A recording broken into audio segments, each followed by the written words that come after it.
Halo bos, selamat petang, selamat petang. Saya Mr. Pang. Hari ini kita kedai ada dapat yang kereta ni. Tahun 2018 Volkswagen Passat 1.8 auto. Harga cuma jual 42,800. Kalau kereta ni full loan, bulanan anggaran 600 lebih aja. Warna putih, lepas tu dia model sudah lain tahun 2018.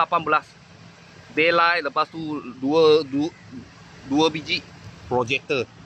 Kereta ini pakai, tak silap DCT lah. DCT gearbox, 7 speed. Dalam semua leather, interior warna hitam dengan silver. Chrome, silver. Lepas tu kereta ni ada masas Ada masas, tadi saya main dia ambil masas. Okey. Rekon sejuk, engine gearbox, tak ada masalah kereta ni. Banyak power turbo PSI turbo. Belakang macam ni. Tahun 2018 Passat 280 TSI. Harga jual 42,800.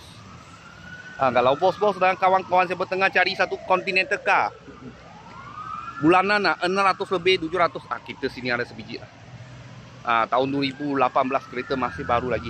Kalau ada apa murah-murah kereta, saya akan video lagi. Thank you bos, thank you.